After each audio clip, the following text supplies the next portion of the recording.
Hello, সবাই কেমন আছো? একটা নতুন ব্লগ নিয়ে আবার এসে গেছি।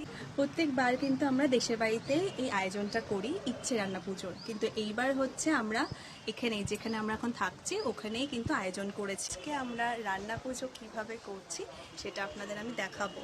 তাহলে চলুন ঠাকুর ঘর দিয়ে শুরু করা যাক। আর কোনো অকেশন হলেই তো ঠাকুর একদম সেজেগুজে রেডি হয়ে থাকে, তো আজকেই বা কেন বাদ যায়? আজকে রান্না পুজোর দিনও কিন্তু ঠাকুরকে সাজিয়ে দিয়েছি, আর ঘরে থাকা কয়েকটা পাতা আর কয়েকটা ফুল নিয়ে একটু সামনেটা সাজিয়ে দিয়েছি ঠাকুরের যাতে সুন্দর লাগে।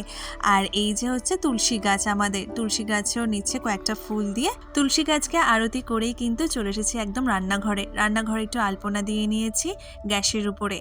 রান্না পুজো রান্না শুরু হওয়ার আগে কিন্তু এগুলো কিন্তু করতেই হয়।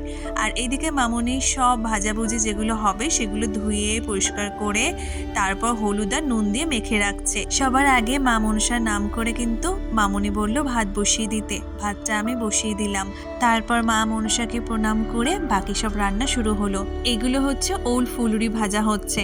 ওলের কিন্তু অনেকটা ভাইটাল রোল আছে এই রান্না পুজোতে, যেমন ওল ফুলুরি আর ওল ভাজা। চলুন দেখিনি মামনি আর কি কি ভেজেছে। ওল ফুলুরি ছাড়া এখানে নারকোল ভাজা আছে গুড় দিয়ে, তারপর করলা ভাজা আছে, ঝিঙে ভাজা আছে আর শশা ভাজা।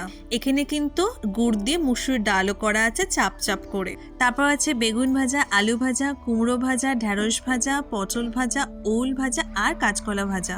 ভেজের মধ্যে সব আইটেম মোটামুটি হয়ে গেছে, এবার হচ্ছে নন ভেজের পালা। নন ভেজের মধ্যে সবার আগে শুরু করেছে হচ্ছে মাছ ভাজতে। সুমন আর মামনি দুজনেই আছে রান্নাঘরে, আর আমি হচ্ছে দর্শক।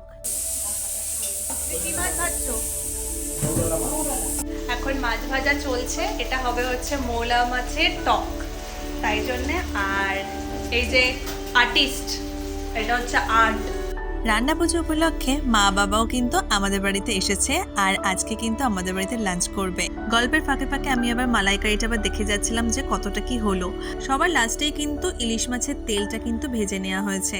রান্না পুজোতে কিন্তু ইলিশ মাছ আর টকের ঝালটা কিন্তু খুব ইম্পর্টেন্ট একটা ডিশ। আজকে যেমন আমরা করেছি হচ্ছে টকের মধ্যে আর মোরলা মাছের টক, দই কাতলা, ইলিশ মাছ পোস্ত দিয়ে, ট্যাংরা মাছ পোস্ত দিয়ে আর চিংড়ি মাছের মালাইকারি। এছাড়া তো সব ভাজাভুজি তো রয়েছে, তার সাথে আছে ডাল। ও যেটা তো আপনাদের ভুলেই গেলাম বলতে, সেটা হচ্ছে পান্তা ভাত। পান্তা ভাত কিন্তু কালকে থেকে মামনি অলরেডি করে রেখেছিল, আজকে আমরা দুপুরবেলা খাবো বলে। আগেরবারে তো বড় মাই সবকিছু গাইড করে দিয়েছে আমাদের কিভাবে কি করতে হবে। এইবার মামনি আর আমি নিষ্ঠা সহকারে চেষ্টা করেছি করার। এই ছিল আমাদের ইচ্ছে রান্না পুজোর গল্প। এখন তাহলে আসি।